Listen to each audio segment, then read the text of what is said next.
Welcome to my channel.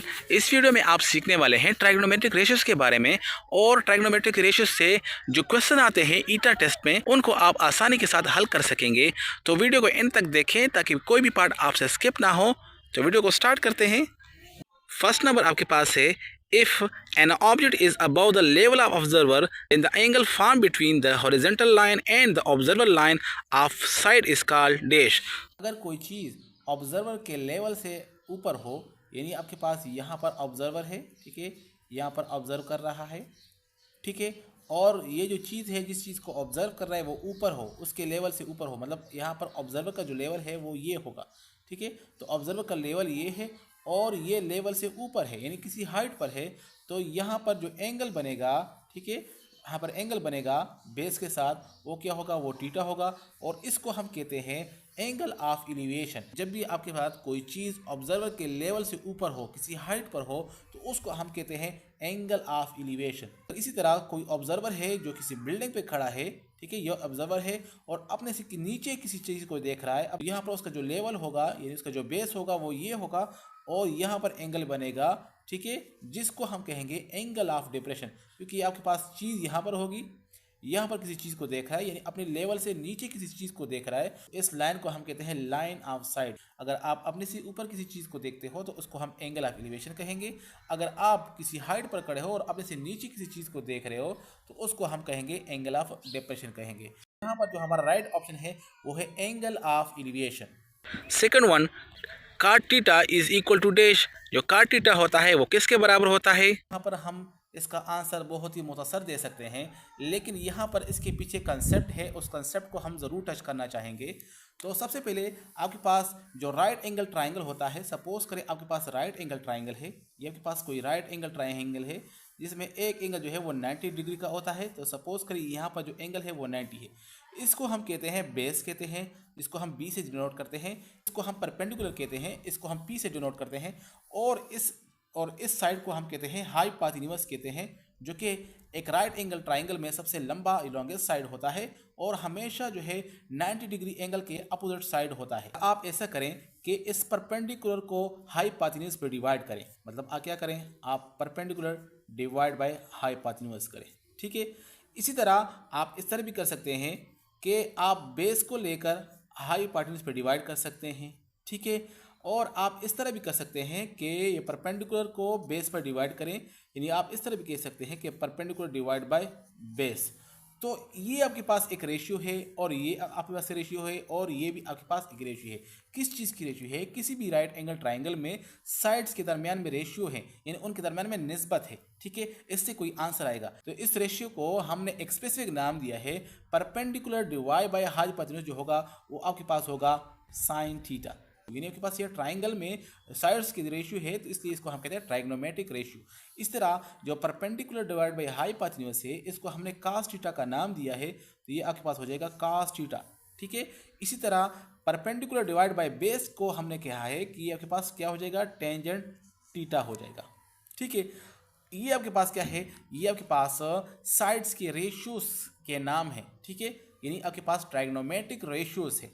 अब अगर इसको हम उल्टा करें, यानी हम परपेंडिकुलर डिवाइड बाय हाइपोटेन्यूज की जगह हम कहें कि नहीं, हमने क्या करना है, हमने लेना है हाइपोटेन्यूज डिवाइड बाय परपेंडिकुलर लेना है, ठीक है। और इसी तरह ये जो आपके पास है हाइपोटेन्यूज डिवाइड बाय बेस लेना है, यानी इसको हम उल्टा करना है। और इसी तरह आपके पास ये जो बेस है डिवाइड बाय परपेंडिकुलर है, तो इस तरह अगर हम लिखें तो फिर इससे क्या होगा, तो फिर इसका जो हम कहेंगे कि साइन थीटा का जो रेसिप्रोकल है, इसका जो रेसिप्रोकल है, यानी इसका जो शागिर्द सेक थीटा, ये आपके पास हो जाएगा कॉसेक थीटा, ठीक है, ये आपके पास हो जाएगा कॉसेक थीटा। और परपेंडिकुलर डिवाइड बाय हाइपोटेन्यूज जो कि cos थीटा का रेसिप्रोकल है, तो cos थीटा का जो रेसिप्रोकल हो जाएगा वो हो जाएगा सेकंड थीटा हो जाएगा। इसी तरह परपेंडिकुलर डिवाइड बाय बेस से तो टेन थीटा आता है, जब इसको आप उल्टा लिखेंगे तो इसका जो रेसिप्रोकल होगा वो क्या होगा, वो आपके पास होगा cot थीटा। तो आपने इस वीडियोस को याद नहीं रखना, बस आपने इस वीडियोस को याद रखना है, बाकी काम आसान है। याद रखना है कि परपेंडिकुलर डिवाइड बाय हाइपोटेन्यूज का मतलब होगा साइन थीटा, और इस वीडियो का मतलब होगा परपेंडिकुलर डिवाइड बाय हाइपोटेन्यूज का मतलब होगा cos थीटा, और परपेंडिकुलर डिवाइड बाय बेस का मतलब होगा टेंजेंट थीटा। ठीक, आपने सिर्फ ये याद रखना है कि साइन थीटा को उल्टा करेंगे तो उसका नाम क्या होगा, उसका नाम हो जाएगा कोसेकंड थीटा, और अगर कास थीटा को हम उल्टा करेंगे तो उसका नाम हो जाएगा सेकंड थीटा, और अगर टेंजेंट थीटा को हम ये उल्टा करेंगे तो हो जाएगा काट थीटा। अब बात ये है कि अगर हम इसको याद किस तरह करेंगे कि sine theta perpendicular by hypotenuse है और कास जो है वो आपके पास बेस बाय हाइपोटेन्यूज है, इसके लिए आप ये याद रख सकते हैं कि ये जो परपेंडिकुलर डिवाइड बाय हाइपोटेन्यूज है इसकी जगह आप लिख लें पी एच, और नेक्स्ट आपके पास हो जाएगा बी एच, और नेक्स्ट अगर आपने इन दोनों को लिख लिया P H and B H तो फिर आप क्या करें, ये वाला उठाकर ये वाला लिख लें, ये हो जाएगा क्या हो जाएगा, ये आपके पास हो जाएगा पी बी हो जाएगा। ये आपके पास क्या है, ऑर्डर आपने याद रखना है, sine theta, cos theta and then आपके पास टेंजेंट थीटा हो जाएगा। अगर आपने ये याद रख लिया है तो इसका जो शागिर्द हो जाएगा वो आपके पास हो जाएगा कोसेक थीटा। ठीक है, और इसका जो रेसिप्रोकल होगा वो हो जाएगा सिक थीटा, और इसका जो रेसिप्रोकल होगा वो हो जाएगा काट थीटा। तो इस तरह आप ये वीडियोस जो है याद रख सकते हैं। अगर हम ये जो साइन थीटा है, ये साइन थीटा क्या है, परपेंडिकुलर डिवाइड बाय हाइपोटेन्यूज, यानी क्या है आपके पास साइन थीटा है, साइन थीटा डिवाइडेड बाय हम क्या करें cos theta, sine theta divide by cos theta करें, तो साइन थीटा की जो वैल्यू है वो क्या है, perpendicular divide by hypotenuse divided by, और कास थीटा की जो वैल्यू है वो आपके पास है वो बेस डिवाइड बाय हाइपोटेन्यूज से। अब इसको ज़रा सॉल्व करें तो परपेंडिकुलर डिवाइड बाय हाइपोटेन्यूज अपनी जगह पर आ जाएगा, और ये जो सेकंड फ्रैक्शन है आपके पास इसमें डिवाइड है तो डिवाइड से मल्टीप्लाई बन जाएगा, और यहाँ पर क्या हो जाएगा, ये हाइपोटेन्यूज ऊपर चला जाएगा और डिवाइड में बेस आ जाएगा यहाँ पर। अब यहाँ पर हाइपोटेन्यूज और हाइपोटेन्यूज कैंसिल हो जाएगा, और यहाँ से आ जाएगा परपेंडिकुलर डिवाइड बाय बेस आ जाएगा। तो इसका मतलब है कि sine theta divide by cos theta जो है वो बराबर है perpendicular divide by base, perpendicular divide by base, लेकिन यहाँ पर परपेंडिकुलर डिवाइड बाय बेस जो है वो आपके पास टेंजेंट के बराबर होता है। तो इस तरह जो sine theta divide by cos theta है ये के पास बराबर होता है टेंजेंट थीटा के बराबर होता है, यानी टेंजेंट थीटा की जो हमारे पास दूसरी वैल्यू आ जाएगी कि tangent theta is equal to sine theta divide by cos theta. अगर टेंजेंट थीटा बराबर होता है sine theta divide by cos theta, तो अगर हम टेंजेंट थीटा को उल्टा करेंगे, यानी इसको हम उल्टा करेंगे, तो हमें पता है कि टेंजेंट थीटा का जो रेसिप्रोकल है वो आपके पास काट थीटा है। अगर इसको हम उल्टा करेंगे, ठीक है, ये इसका रेसिप्रोकल है, तो इस तरह आपके पास हो जाएगा, ये आपके पास हो जाएगा cos theta divide by sine theta हो जाएगा। यहाँ पर आपके पास जो राइट ऑप्शन भी है वो है आपके पास cos theta divide by sine theta. ये सिर्फ एक एमसीक्यूज के लिए नहीं है, बल्कि मैंने आपको कंप्लीटली कंसेप्ट समझाया है ताकि इस तरह के एमसीक्यूज कहीं पर भी आ जाए, ठीक है, कि साइन थीटा किसके बराबर होता है, या कास थीटा किस तरह बराबर होता है, या टेंजेंट थीटा किसके बराबर होता है, तो आप इस पर एमसीक्यूज भी सॉल्व कर सकते हैं, और इस पर आप किसी ट्राइंगल को भी सॉल्व कर सकते हैं, और किसी ट्राइग्नोमेट्रिक रेशियोज की वैल्यू भी निकाल सकते हैं। Third number, 1 plus tangent square theta is equal to dash, ये किसके बराबर होता है? 1 प्लस टेंजेंट स्क्वायर थीटा किसके बराबर है, तो इसको मैं सोल्व करके आपको राइट ऑप्शन के बारे में बताता हूँ। ये आपके पास क्या है, 1 है प्लस टेंजेंट, अभी मैंने बता दिया है कि टेंजेंट बराबर होता है sine theta divided by cos theta, जिसको मैंने प्रूव भी किया है। तो यहाँ पर स्क्वायर है तो यहाँ पर हो जाएगा साइन स्क्वायर थीटा, और डिवाइड में हो जाएगा कास स्क्वायर थीटा हो जाएगा। अब इसको हम सोल्व करेंगे, क्योंकि ये आपके पास दो फ्रैक्शन है, तो यहाँ पर हम इसका डिवाइड में 1 लिख लेंगे और इसको सोल्व करेंगे। ये आपके पास हो जाएगा 1 और कास स्क्वायर थीटा का एलसीएम हो जाएगा कास स्क्वायर थीटा हो जाएगा, और इसको आप क्रॉस मल्टीप्लाई करें, इसको यहाँ पर मल्टीप्लाई करें और इसको यहाँ पर मल्टीप्लाई करें, तो कास स्क्वायर थीटा मल्टीप्लाई 1 से हो जाएगा कास स्क्वायर थीटा हो जाएगा, और plus 1 multiply sign square theta से हो जाएगा साइन स्क्वायर थीटा हो जाएगा। अब क्या है आपके पास, जहाँ पर भी आपके पास साइन स्क्वायर हो थीटा हो प्लस कास स्क्वायर थीटा हो, या कास स्क्वायर थीटा हो प्लस साइन स्क्वायर थीटा हो, तो इसकी जो वैल्यू होती है वो होती है 1। ठीक है, ये आपने याद रखना है, divided by cos square theta हो जाएगा।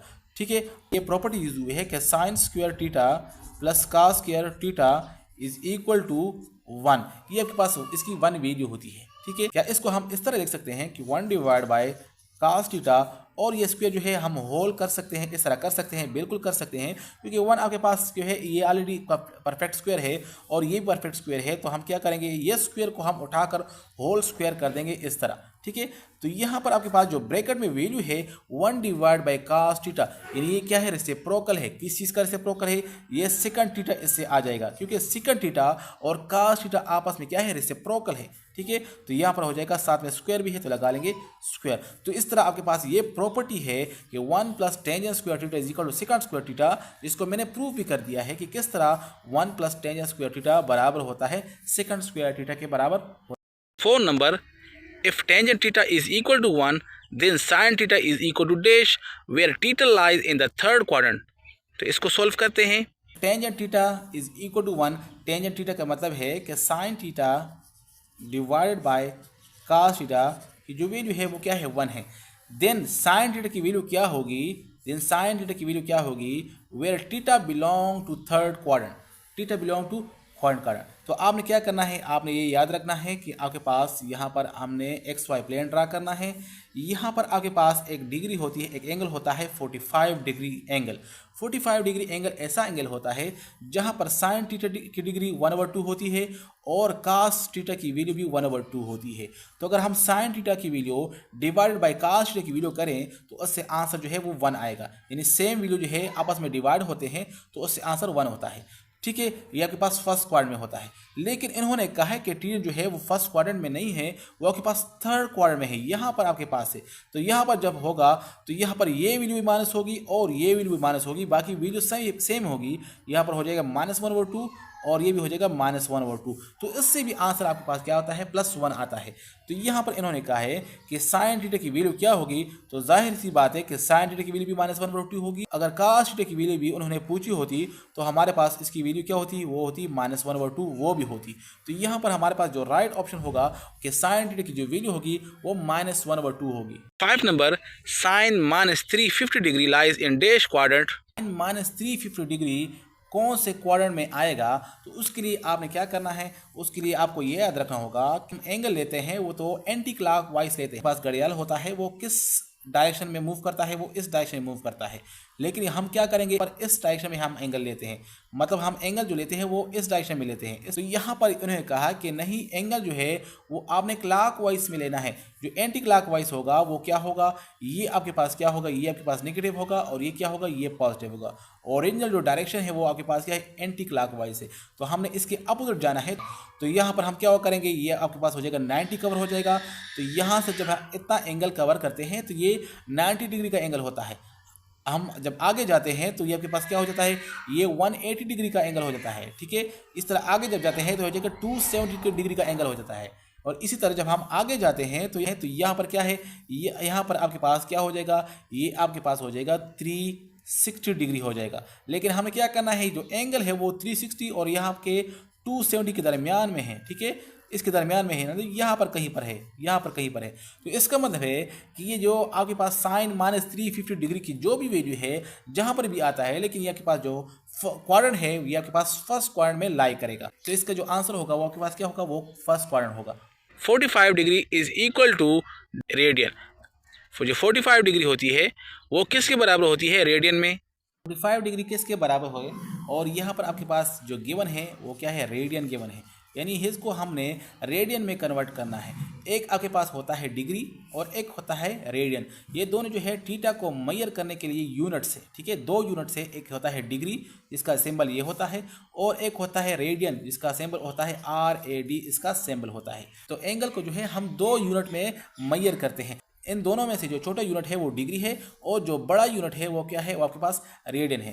तो 45 डिग्री जो है वो कितने रेडियन के बराबर है, तो याद रखें, तो जब भी आपके पास एंगल जो है वो डिग्री में हो तो आप इसको क्या कर सकते हैं, इसको आप रेडियन में कन्वर्ट करने के लिए आप क्या करेंगे, इसके साथ आप पाई डिवाइडेड बाय 180 रेडियन मल्टीप्लाई करेंगे। ठीक है, ये आपके पास क्या है, ये आपके पास एक वैल्यू है जिसको आप कब यूज़ करेंगे, जब भी आपने डिग्री को रेडियन में कन्वर्ट करना हो तो ये वाली वैल्यू उसके साथ मल्टीप्लाई करेंगे। तो इस तरह ये जो आपके पास डिग्री होगी वो मुकम्मल तौर पर रेडियन में कन्वर्ट हो जाएगी। अब ये किस तरह, 180 को आप 45 के साथ कैंसिल करेंगे तो यहाँ पर आपके पास 1 आ जाएगा। यहाँ पर 180 को भी आप 45 पे डिवाइड करेंगे तो आंसर 4 आ जाएगा। तो इस तरह आपके पास यहाँ पर आ जाएगा पाई डिवाइड बाय 4 और यहाँ पर हो जाएगा रेडियन। अगर आपके पास एंगल जो है वो रेडियन में गिवन हो तो इसको आप दोबारा जो है डिग्री में किस तरह कन्वर्ट करेंगे, तो याद रखिए कि आपके पास जो पाई रेडियन होगा उसकी वैल्यू आपने पुट करनी है कि पाई रेडियन की जो वैल्यू होती है वो होती है 180 डिग्री होती है। डिवाइड में 4 है तो आप 4 लगा लें। अब इसको आपस में कैंसिल करें तो इनसे आपके पास क्या आ जाएगा, ये के पास हो जाएगा 45 डिग्री आंसर हो जाएगा। ठीक है। तो ये दोबारा आपके पास जो है डिग्री में कन्वर्ट हो जाएगा। पाई रेडियन की जो वैल्यू है वो होती है 180 डिग्री होती है। 7 number, if the measure of the hypotenuse of a right angle triangle is 5 feet and measurement of angle B is 58 degree, what is the measure of the given है कि कोई राइट एंगल ट्राइंगल है। तो suppose करिए आपके पास कोई right angle triangle है, हम इस तरह बना लेते हैं राइट एंगल ट्राइंगल। इस राइट एंगल ट्राइंगल में ठीक है ये आपके पास जो साइड है हाइपोटेन्यूज जिसकी वैल्यू है 5 फीट है, और यहाँ पर जो एंगल है ठीक है एंगल बी, यानी आपके पास क्या हो जाएगा, ये आपके पास एंगल बी हो जाएगा। यानी आपके पास एंगल बी ऐसा एंगल होगा उसका नाम है जो कि 58 डिग्री है। तो ये तो 90 है, इसका नाम तो नहीं हो सकता, इसका नाम हो जाएगा 58 डिग्री। ठीक है, ये आपके पास क्या है 58 डिग्री। ठीक है, एंगल बी का एडजेसेंट साइड मालूम करना है। सर तो मालूम है, हमने इस साइड की वैल्यू मालूम करनी है। ये आपके पास एंगल बी का एडजेसेंट साइड है। तो ये क्या है, ये आपके पास असल में बेस है। क्या है, बेस, यानी हमारे पास बेस जो है वो अननोन है।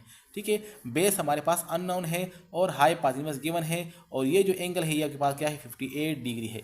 तो हम कोई भी ट्राइगोनोमेट्रिक रेशियो इस्तेमाल करेंगे जिसमें आपके पास ये वैल्यू और ये वैल्यू इस्तेमाल हो। तो आप देख लें, एक आपके पास होता है परपेंडिकुलर बाय हाइपोटेन्यूज, तो ये तो नहीं है। ठीक है, परपेंडिकुलर हमारे पास नहीं है, हमने इन दो की बात करनी है, तो ये वैल्यू हम इस्तेमाल नहीं कर सकते। नेक्स्ट आप ट्राई करें बेस डिवाइडेड बाय यानी बी एच, एक है पी एच, दूसरा आपके पास है बी एच।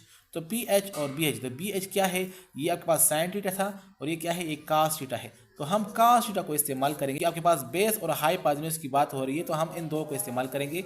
अब ये वाले आपके पास ठीक है, इसमें आप वैल्यू पुट करें।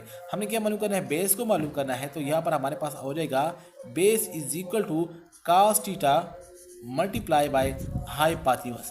कास थीटा आपके पास क्या हो जाएगा, आपने क्या करना है, कास लगाना है, और थीटा क्या है, ये 58 डिग्री है, और साथ में मल्टीप्लाई करना है, 5 मल्टीप्लाई करना है। तो अब जब कास थीटा की वैल्यू बाय कैलकुलेटर मालूम करेंगे और इसके साथ आप 5 मल्टीप्लाई करेंगे, तो इससे आपके पास जो आंसर आ जाएगा 2.649596।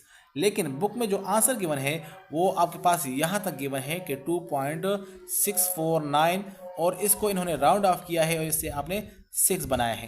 तो ठीक है, यहाँ तक इसका आंसर है मौजूद है, तो हमने लगाना है 2.6496 लगाना है।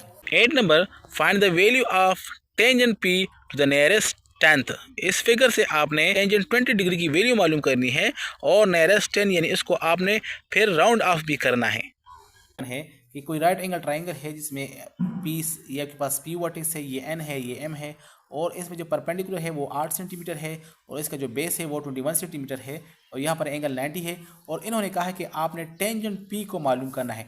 टेंजेंट पी को आपने मालूम करना है, ये टेंजेंट थीटा को मालूम करना है। तो टेंजेंट पी को मालूम करने के लिए हमें पता है कि टेंजेंट थीटा आपके पास बराबर होता है, ठीक है, कि टेंजेंट थीटा आपके बराबर होता है P H, B H N P B, ये आपके पास होता है पी बी। पी बी से मुराद आपके पास परपेंडिकुलर डिवाइड बाय बेस होगा, यानी इसके परपेंडिकुलर को डिवाइड करें बेस पर। परपेंडिकुलर क्या है, ये 8 सेंटीमीटर है, और बेस क्या है, ये आपके पास 21 है। तो इसको आप सिर्फ डिवाइड करें, तो परपेंडिकुलर डिवाइड बाय बेस को हम डिवाइड करते हैं। ठीक है, 8 को आपने डिवाइड करना है 21 पर डिवाइड करना है। तो ये आपके पास क्या है, ये 21 से छोटा है, तो हमने इसके साथ 0 लगाना है, ऊपर पॉइंट लगा लेंगे। 21 के साथ कोई ऐसा नंबर मल्टीप्लाई करें कि 80 बन जाए, ये इसके हम क्लोज जाएंगे, तो इसके हम क्लोज जाएंगे, तो ये आपके पास हो जाएगा 321 मल्टीप्लाई आपके पास क्या हो जाएगा 63 हो जाएगा। ठीक है, तो अब इससे आप 63 को माइनस करें, यहाँ पर आपके पास 17 रिमाइंडर आ जाएगा। अब हमने क्या किया, हमने ऊपर पॉइंट लगाया है, तो यहाँ पर हम 0 लगा सकते हैं और यहाँ पर 0 उसको उतार सकते हैं। अब 21 के साथ कोई ऐसा नंबर मल्टीप्लाई करें कि 170 आ जाए या इसके करीब तरीब नंबर आ जाए। तो अगर हम इसके साथ 8 मल्टीप्लाई करेंगे तो ये आपके पास हो जाएगा 1 8 * 8 × 8 * 16 हो जाएगा, 168 आ जाएगा। तो यहाँ पर हम 8 को मल्टीप्लाई कर सकते हैं, तो ये हो जाएगा 168 हो जाएगा, और इससे रिमाइंडर क्या आ जाएगा 2 आ जाएगा। लेकिन आपने क्या करना है, नियरेस्ट 10 में आंसर लिखना है, तो आपके पास 0.38 है, जिसको हम 0.38 को हम लिख सकते हैं, 0.38 को हम लिख सकते हैं, ये के पास क्या है, ये के पास 0.38 है। तो हमने नियरेस्ट 10 को तक आंसर लिखना है, यहाँ तक हमने आंसर लिखना है, और इसको हमने क्या करना है, राउंड ऑफ करना है। तो ये 8 जो है ये 5 से ज़्यादा है, तो हम इसको ड्रॉप कर लेंगे, लेकिन इसके साथ क्या करेंगे 1 इंक्रीज करेंगे, तो हो जाएगा 0.4, इसका नियरेस्ट 10 में आंसर हो जाएगा। 9 number, RT is equal to TS, what is angle S। यहाँ पर RT और TS बराबर है और आपने एंगल S की वैल्यू मालूम करनी है। आपके पास इस तरह डायग्राम गिवन है जिसमें उन्होंने कहा है कि RT, ये जो RT है और ये जो आर एस है ये आपस क्या है, ये आपस में बराबर है, यानी ये आपके पास क्या है, आपस में बराबर है। ये गिवन है कि इस ट्राइंगल में आपके पास ये बराबर है। तो सपोज करें आप इस ट्राइंगल को छोड़ दें, ये ट्राइंगल को, सिर्फ इसी ट्राइंगल को आप देखें, इस ट्राइंगल का कोई रोल नहीं है, ठीक है, इसको मत देखें। सिर्फ आपके पास ये ट्राइंगल है जिसमें ये साइड और ये साइड बराबर है। तो हमारे पास एक रिजल्ट है, एक थ्योरम है। तो जब भी आपके पास किसी एक ट्राइंगल में दो साइड्स आपस में बराबर हो, दो साइड आपस में बराबर हो, तो उसके सामने सामने वाले एंगल भी आपस में बराबर होंगे। तो यहाँ पर इस साइड के सामने जो एंगल है वो ये वाला है, एंगल आर है, ठीक है। और इसी तरह इस साइड के सामने जो एंगल है वो एंगल एस है, ठीक है, ये आपके पास हो जाएगा। तो इसी तरह हम क्या करेंगे, हम कह सकते हैं कि ये एंगल आर है प्लस ये आपके पास क्या है, एंगल टी है और प्लस एंगल एस है। अगर इन तीनों एंगल को हम जमा करेंगे तो जाहिर सी बात है इसका जो आंसर आएगा वो क्या होगा, 180 डिग्री होगा, ठीक है। जब भी हम किसी ट्राइंगल में तीनों एंगल को मेजर करते हैं तो उसका जो सम होगा वो 180 डिग्री के बराबर होता है, ये हमेशा ट्रू होता है। अब क्या है, हमारे पास एंगल आर और एंगल एस जो है वो आपस में क्या है, इक्वल है, यानी एंगल आर की जगह हम एंगल एस पुट कर सकते हैं और एंगल एस की जगह हम एंगल आर भी पुट कर सकते हैं। यहाँ पर हमसे एंगल एस की वैल्यू मांगी है तो हम एंगल आर को ख़त्म कर लेंगे और इसकी जगह हम एंगल डाल लेंगे, एंगल एस डाल लेंगे। यहाँ पर हो जाएगा एंगल एस और ये आपके पास हो जाएगा angle T plus angle S equal to 180 degree.